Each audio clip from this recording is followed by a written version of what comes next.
5 best breathing techniques to calm speaking jitters. Breathing is a critical function in life, but it's not something that we really invest a whole lot of thought to it. When you breathe in, your blood cells receive oxygen and release carbon dioxide. Then, the carbon dioxide is carried through the body and exhaled. Unfortunately, when we feel nervous, as many people do when they're asked to speak in public, it can result in improper breathing. This can cause upset in the oxygen and carbon dioxide exchange, which can cause additional anxiety, panic attacks, and so much more. In this tutorial, I'll explain the 5 best breathing techniques to help you calm speaking jitters next time they come around. Alternate nostril breathing. This breathing technique involves alternately blocking off one nostril and breathing through the other. In order to maintain your posture, it's best to practice this technique while sitting. Start by taking your right hand and bending your pointer and middle fingers into your palm, and keeping your thumb, ring, and pinky fingers straight. Close your eyes. Inhale and then slowly exhale to start. Using your thumb, close off your right nostril and take a breath in. Using your ring finger, close off your left nostril and take a breath in. Take turns closing off one nostril and then the other. Try to do 10 rounds of this, and if you start to feel faint, take a break. Belly breathing. According to the experts, practicing 20 to 30 minutes of belly breathing every day will help you to decrease your anxiety and stress. Simply find a place that is comfortable and quiet, such as sitting cross-legged, sitting in a chair, or lying on your back on the floor with a pillow under your head and knees. Place a hand on your chest and the other one on your belly under your rib cage. Without clenching or squeezing your muscles, allow your belly to relax. Take a slow breath in through your nose. The air should move into your nose and down into your belly. Through pursed lips, let the breath out slowly. Pay attention to the hand on your chest. It should be pretty still. Though your health will determine the sequence frequency, most people can do this exercise at least 3 times and then work up to 5 to 10 minutes, up to 4 times a day. Box breathing. This breathing technique is also known as 4-square breathing and is easy to learn and practice. If you have ever found yourself inhaling and exhaling to the beat of a song, then you've already familiarized yourself with this. Count to 4 as you breathe in. Count to 4 as you hold your breath. Count to 4 as you exhale. Count to 4 as you hold your lungs empty. 4-7-8 breathing. This breathing technique is known as the relaxing breath and acts as a natural tranquilizer on your nervous system. While you learn the technique, it's best to sit up with your back straight. Once you have become more familiar with it, you can lie down in bed and do it. Place the tip of your tongue on the roof of your mouth, just behind your upper front teeth.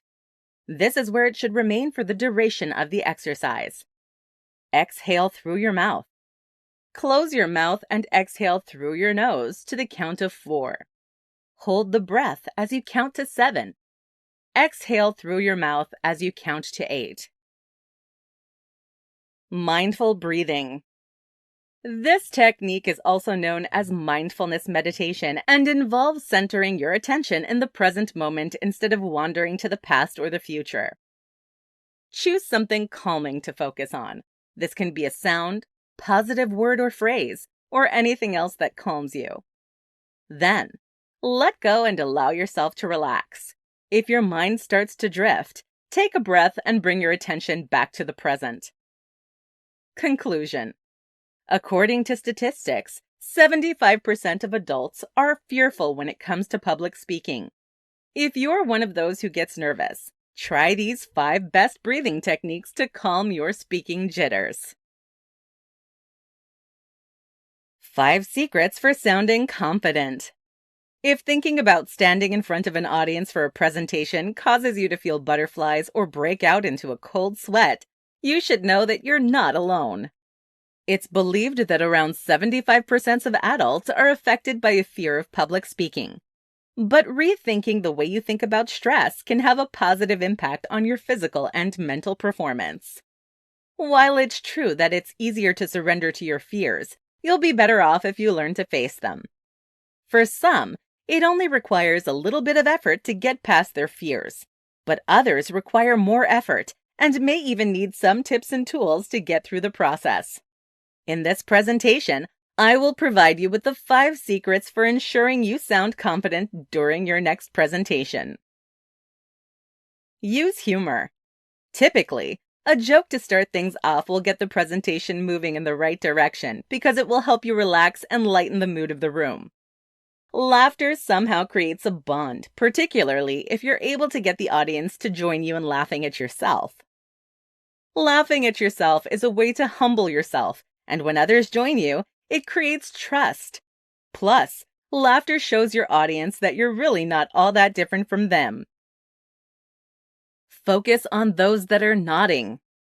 If you feel like you're not connecting with your audience, it can be quite worrisome. And if there are members in the audience that seem disinterested, it can be even worse. Usually, though, you'll be able to look out and see those who are nodding, which can be incredibly reassuring. When you focus on these people, it can help you feel more confident. Be expressive. Many times, no matter what you do to calm yourself, it doesn't work. However, you can work to hide your nervousness by expressing your emotions. If you're talking about something you were excited about, play up that excitement. On the other hand, if there was something that was incredibly disappointing, play up that disappointment. You may find that it's easier to hide your nervousness by using other emotions than it is to suppress it. Practice makes perfect. Many people assume that public speaking is one of those skills that you either have or you don't. Others believe that it's something that can be built up through practice. Go around to some of the civic clubs in your local area and offer to speak for free. Set up a video camera in the back to record yourself. Then afterwards, review the recording and see what you can do to improve in the future. The more you speak, the better you'll get, which means your confidence will begin to improve. Be prepared for mistakes. Even the professionals who have been speaking for many years make mistakes from time to time. These mistakes are nothing to be embarrassed about. In fact, they make you more relatable. Mistakes make people see that you're not that different from them. If you are uncomfortable with your mistakes, the audience will be uncomfortable as well. However, if you learn to use those mistakes to laugh at yourself, as mentioned in tip number 1 above, it can help everyone be more at ease. Therefore, go ahead and prepare a comment ahead of time to help get past those mistakes. Conclusion. If you tend to get nervous when preparing a presentation, you're not alone. In fact, it's believed that 3 out of 4 adults feel this way. However, you really don't have to be. There are some things you can do to help yourself sound more confident when speaking in front of others. Confident public speaking is a skill that can be developed. Just keep these 5 tips in mind next time you have the chance to get in front of an audience. 5 tips for settling nerves before the big pitch. When you're preparing a sales pitch or presentation, it's typical to feel a bit nervous. In fact, 75% of adults, that's 3 out of 4, have reported struggling with glossophobia, which is a fear of public speaking. Therefore, you shouldn't feel that you're alone in your struggles. But if it's more than just butterflies, you need to add some new techniques to your arsenal to help you prepare yourself. In this presentation, we'll provide you with 5 tips to help settle your nerves before the big pitch. Know the material. In many cases, people get nervous about pitches and presentations because they don't feel like they're prepared enough. You've probably heard practice makes perfect, and this is definitely true when it comes to presentations. The more you practice, the less you'll worry about not being prepared, and the more confident you'll seem.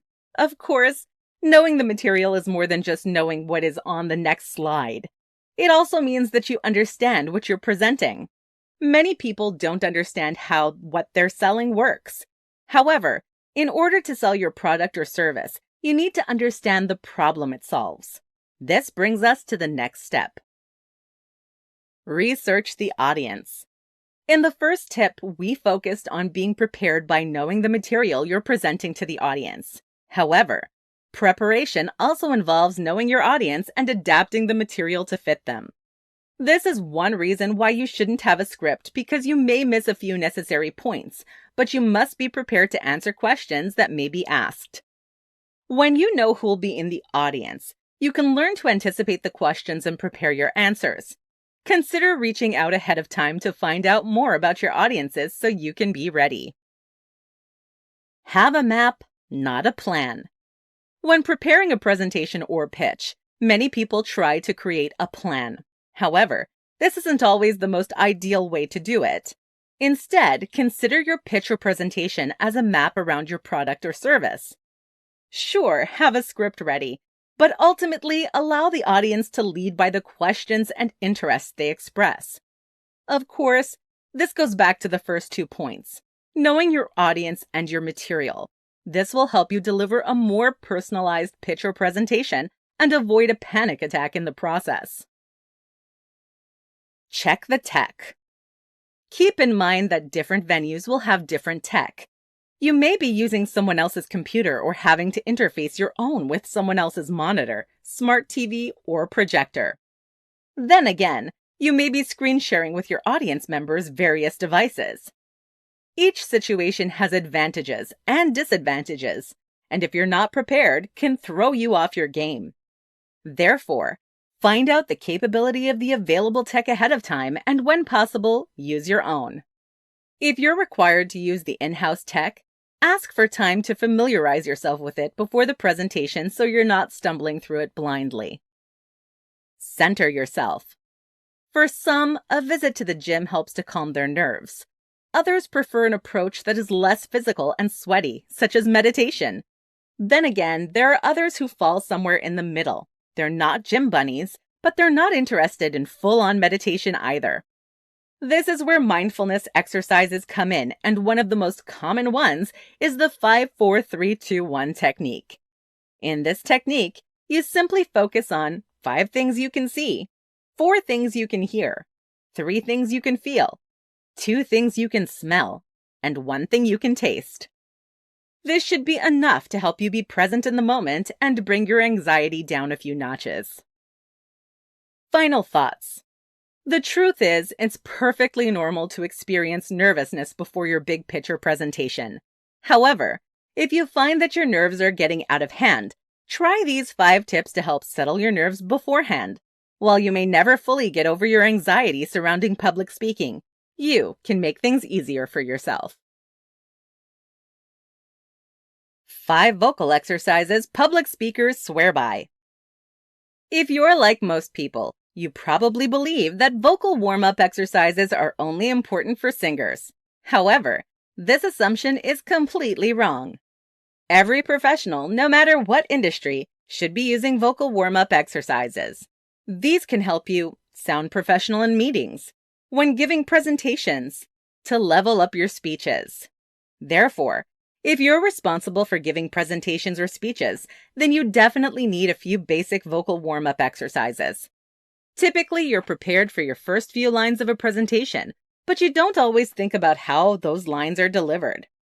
In this presentation, we will provide you with 5 vocal warm-up exercises that public speakers swear by.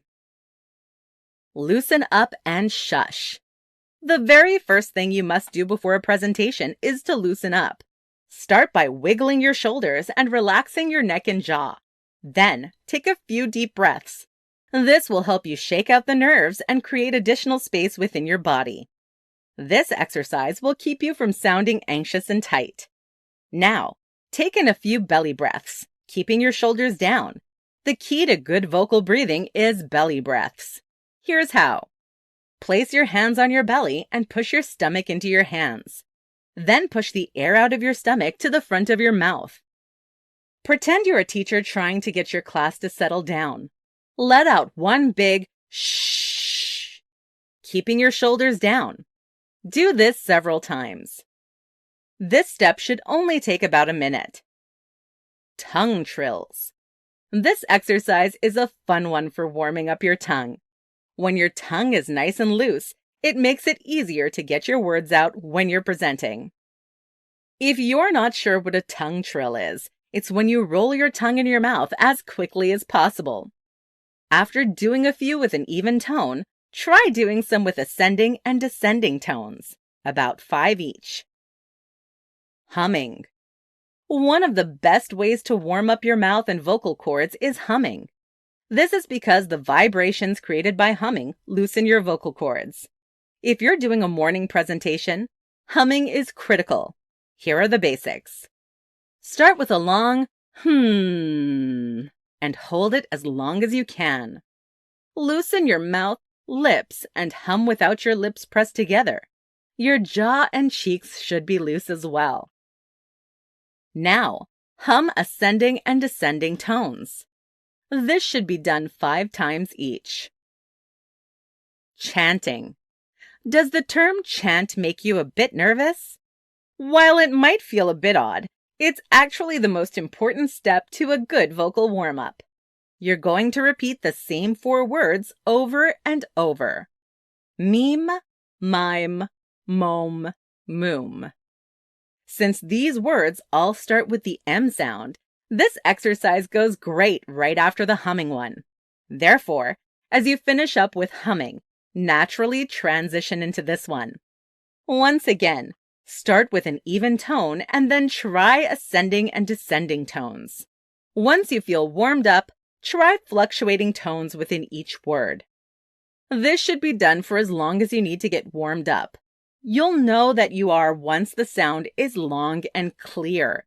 When you're starting out, the sounds may be raspy or rough, but by the end, this should be cleared up. Pronunciation. The very last exercise in the vocal warm-ups is to prepare to enunciate your words or sounds. You will now be adding the P and T sounds to the M sound you practiced previously. You'll add the following sounds to your chant: ma, pa, ta. You will vary the length of your tones, practicing both long and short. You'll also be fluctuating your tone, descending and ascending. Then you'll try to really enunciate the sounds, opening wide for the A sounds, which should be done 5 to 10 times. Conclusion. These exercises should only take you about 5 minutes to complete. If you're short on time, you can step into the bathroom before your presentation and do a quick version. If you have a commute to get to where you're going to do your presentation, you can do a longer version in the car. That's the beauty of these 5 vocal exercises. You can adapt them to what you need. 5 ways to recover after bungling your words. If you suffer from glossophobia like 75% of the population, it's not hard to imagine yourself messing up during a presentation, blowing a job interview, or watching your project that you worked hard on blowing up on you.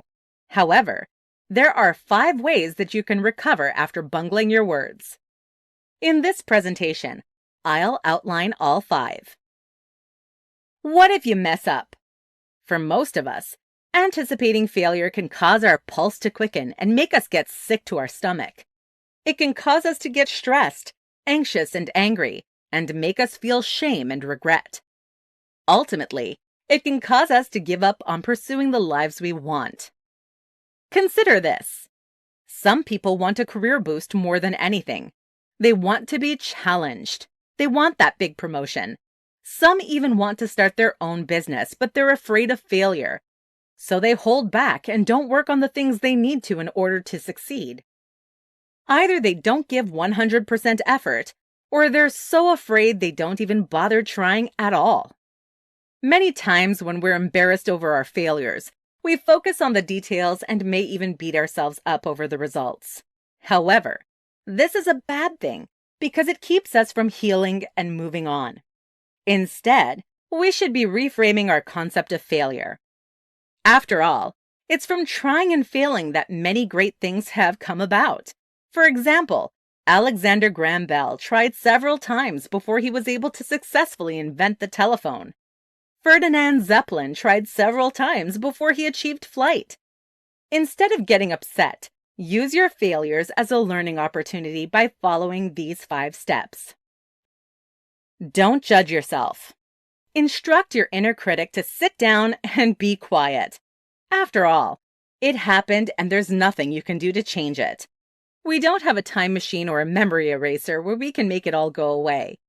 Learn to forgive yourself and others when you bungle your words instead of allowing shame and resentment to take hold. Direct your focus now to the present moment and also look forward to the future. Take it as a chance to learn and improve. Consider why it happened. Take some time to consider some potential unbiased reasons why it happened. This will help you create your future approaches. If possible, figure out what caused you to bungle your words. If you're not sure, ask someone what they believe may have caused it to happen. You can use that feedback to get a better handle on your presentations in the future. Be comfortable with being uncomfortable. This may sound crazy, but when you're afraid of failure, you may freeze up. However, the truth is that change doesn't typically happen within the confines of our own comfort zone. So instead of avoiding public speaking in the future, take another public speaking engagement. Keep trying. Prepare yourself better in the future.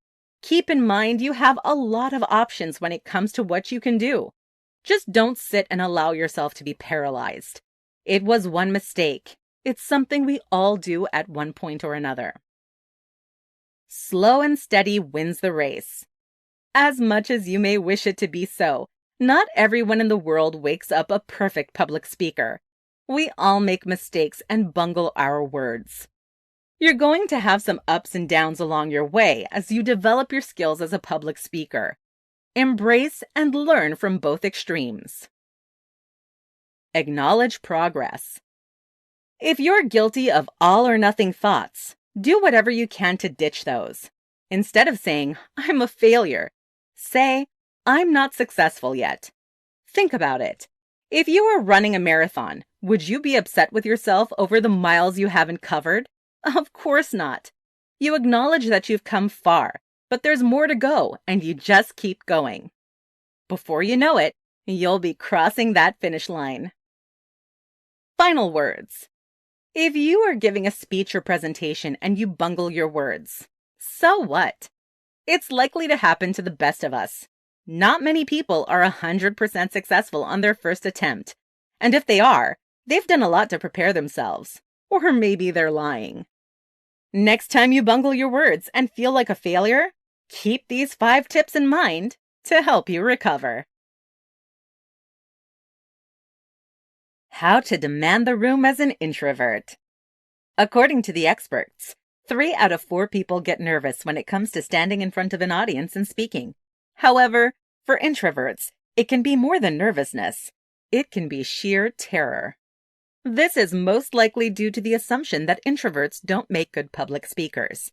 That's something that should be left for those who are confident, outgoing, great at small talk, and don't have an issue connecting with others. However, the truth is, there are some ways that you can demand the room as an introvert. In this presentation, I'll show you how.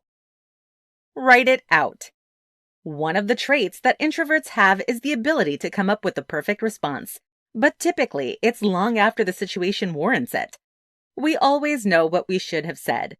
It's a gift to be a deep thinker, and a presentation is a great way to use that power. Perhaps you believe that public speakers are a special breed. They can just step on stage and start speaking. However, the truth is that nearly all speakers have at least an outline for their presentation. If you've got something to say, write it out. Then read it and make edits. Refine it until it's perfect. It's rare that you'll be able to say exactly what you want at the right time. Practice in small settings. Instead of jumping right into doing presentations in front of a live audience, try doing live or recorded videos on social media. You may want to start with recordings and uploading them so people can watch and comment. Then, once you build an audience and start feeling more comfortable, try doing some live videos. This will enable your audience to provide you with instant feedback. Then, you can work your way up to hosting a webinar presentation, podcast, or other small internet forum. Once you start feeling more comfortable there, reach out to some local civic clubs or organizations in your area who would benefit from your expertise and offer to speak at their meetings or events. You'll find that with some effort, you'll be able to demand attention in any room. Be your authentic self. Once you do start speaking, your focus should be on delivering the message and impacting your audience. Anything else, including trying to be someone or something you're not, is a distraction. Chances are, when you start presenting, people are going to show up for the information you're providing. Those who stick around and come back again are the ones that have formed a connection with you. Your mission should be stronger than your fears. While you may believe that the audience is there to hear you speak or judge you for your flaws, this is typically not the case. They are there to learn something. They want to be inspired to take action. If this is your goal as well, then it's probably because you're presenting something that you believe is important. Conclusion. As an introvert, being asked to do a presentation can be a scary thought. However, it really doesn't have to be. There are things you can do as an introvert to demand a room and provide people with the information you want them to have. In closing, keep this in mind so that you can give presentations as an introvert. Additionally, stop your insecurities and redirect that energy into passion. That is, be excited about the information you're providing and the people who are being impacted by what you're saying. Overcoming imposter syndrome. Have you ever felt like no matter what you've done or how successful you are, you don't really deserve your accomplishments? This feeling is known as imposter syndrome and leaves us feeling like we have not earned the successes we've achieved or our thoughts don't deserve attention. This can keep people from sharing their ideas, applying for college, or even pursuing certain careers. In this presentation, we'll explain 10 steps to overcoming imposter syndrome. Don't be ashamed to speak up. Unfortunately, many people are ashamed and don't want to talk about how they feel like a fraud. When you know there's a name for your feelings and you're not alone, it can make you feel so much better. Separate facts and feelings. There are times that you're going to feel dumb. Everyone does. However, just because you feel this way doesn't mean that you are. Understand your self-doubt. When you feel like you belong, you're more likely to be confident.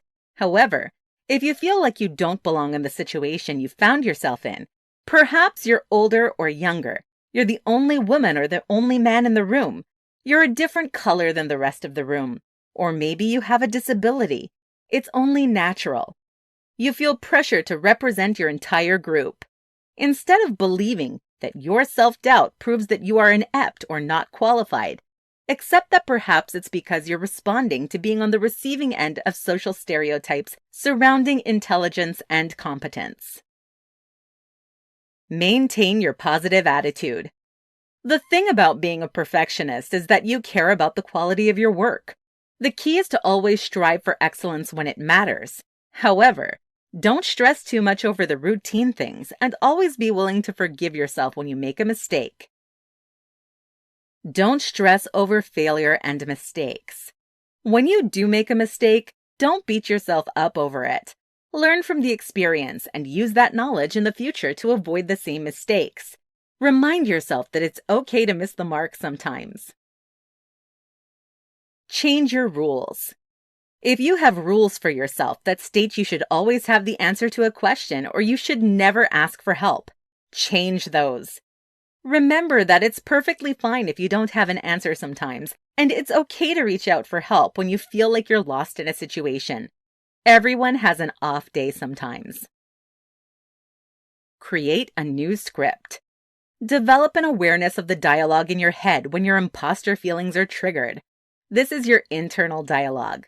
When you hear yourself thinking, wait until they find out I don't know what I'm doing. Reframe it and remind yourself that everyone who is just starting sometimes feels a little off in the beginning. You may not have all the answers right now, but you do have the ability and the resources to look them up. Imagine your success. Before you go into a situation, take some time imagining yourself giving a successful presentation or asking a question in class. This is so much better than scaring yourself with imagining the worst-case scenario like many people do. Try rewarding yourself. Instead of seeking validation and then dismissing that validation from others, learn to pat yourself on the back once in a while. You'll feel so much better about your accomplishments and successes. Fake it until you make it. From time to time, we will all face situations where we're forced to wing it. Instead of seeing this as proof that you're inept, learn to do what many other successful people have done. Don't sit around and wait until you feel confident. You become more courageous by taking those risks. If you'll change your behaviors, confidence will come. Conclusion. Imposter syndrome is where we don't feel like we deserve the successes that we've achieved. However, this shouldn't happen. Learn to feel comfortable with your success and value yourself. These 10 tips will help you learn to overcome imposter syndrome. The power of speech in and out of the office. Most of us are unaware of this, but your speech in and out of the office really does make a big difference in your reality. Now that you've been made aware of this, it's time to learn how to use it and help you. Our speech can change lives by changing minds and shaping thoughts based on what we say and don't say. In this presentation, we'll discuss the power of speech in and out of the office. After all, everything we say, hear, and even read will have an impact on how our minds see our place in the world and shape our overall reality. The power of speech defined. Speech is important because of the message it brings and how that message is sent. The impact and power of speech is puzzling in how it influences our behavior. The power of speech is so strong that it can have an influence on the way we think about things. When used wisely, speech can interpret the nature of our relationships, summon deep feelings in others, and even motivate people to take action about a particular situation they have found themselves in. Speech is quite powerful and can be either positive or negative. The fact that speech can have an impact on the way people think is what makes learning new vocabulary critical. When we broaden our speech, we broaden our ability to think as well. We can observe this in children whose thoughts develop right along with their speech development. Even adults can benefit from bringing new words into their vocabulary to discover new ideas and ways of thinking. Using the power of speech to turn words into shapes. Psychologists have discovered that our subconscious mind will interpret what we hear quite literally. Therefore, this indicates that the words that we speak create our reality, whether good or bad. Unfortunately, we typically create negative realities for ourselves because we unconsciously undermine our own success. We use negative language to exaggerate our problems, challenge our opinions, and destroy any confidence that we may have had. Your thoughts have a direct influence on how you feel and act. Therefore, if you think you're a failure, then you'll feel like one. When you feel like a failure, you'll end up acting like a failure. This will, in turn, strengthen your belief that you are a failure. On the other hand, if you create a more positive outlook, you can have a much better outcome. This does not mean that positive thoughts are magic, but positive thoughts result in behavior that is productive. This will, in turn, increase your chances of being successful. To increase your self-confidence, you need to make changes to the way you speak to yourself and others. Use positive language. Ditch the labels. Take action. Don't apologize for your opinion. Yours doesn't have to be the same as others. Add some diversity to your language. The power of speech. As you can see, words do matter. They hold a massive amount of power. Speech has the power to boost your confidence and the power to tear you down. Speech can help you make a strong impression or can leave you to be quickly forgotten. Finally, speech can open up a world of new opportunities or shut them down completely. Language has an effect on how others see and relate to you. If you feel that you're being overlooked or underestimated, think about how your language is affecting how others engage with you. Pay attention to successful people and notice how their language is positive, action-focused, and explicit. Speech can build people up and can tear them down, so make sure that you consider what you're saying before you say it. Bottom line. As you can see, speech is central to our overall existence. It can affect us both in and out of the office. It affects our thoughts, our views and beliefs, and the way that we live our lives. Make sure that you are using positive speech so that you don't find yourself being shut out of potential promotions and work and losing friends in your social life. The power of the phone. How your cell phone can help you prepare for any presentation. These days, most of us have pretty high expectations when it comes to our smartphones, and most of the time, they do come through for us.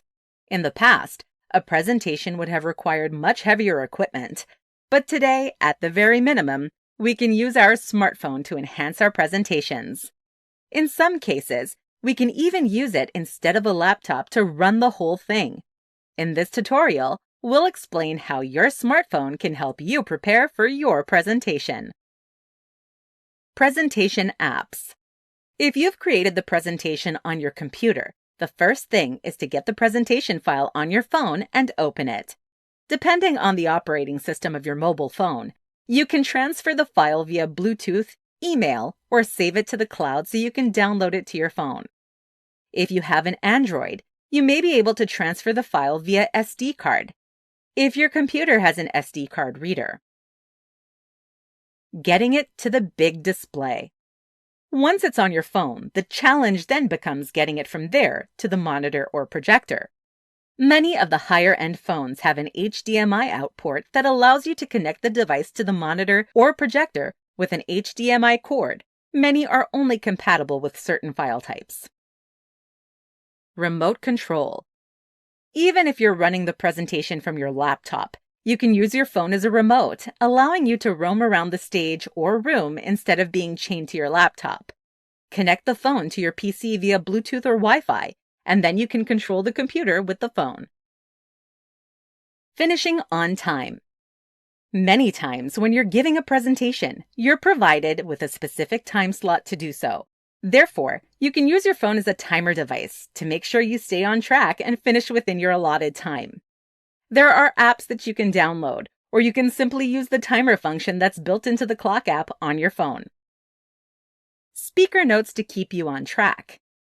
The presenter view feature on some presentation software is great because you can put your speaker notes on the screen while projecting the slide to the monitor or projector. This is a problem, though, when you have to be at a podium where the microphone is and your computer is across the stage or even across the room connected to the display source. In this case, as long as you've loaded your presentation to your phone, as mentioned previously, you can use your phone to display your speaker notes. Adding sound effects to presentations. You may find yourself in some situations where you have sound effects in your presentation. But then when you get to your venue, there are no speakers attached to the visual equipment. If this is the case, you can load the sound files into your phone and then play the sound at the appropriate moment within the slideshow. If you're standing at the podium with the microphone, the sound will be projected into the audience. Voice recorder. Typically, at the end of the presentation, you'll offer the audience a chance to ask you questions about the material. You can use a voice recorder on your phone to record these questions and perhaps include them in your next presentation. Most phones have a voice recorder built in, and if you don't, there are many options available in the app stores on both Android and iPhone. Keep in mind, though, when doing a Q&A session, repeat the question to make sure the recorder picked it up and to clarify since some of the other audience members may not have heard it. Conclusion. In closing, when you're giving a presentation, don't forget that your smartphone has a variety of functions that can help you.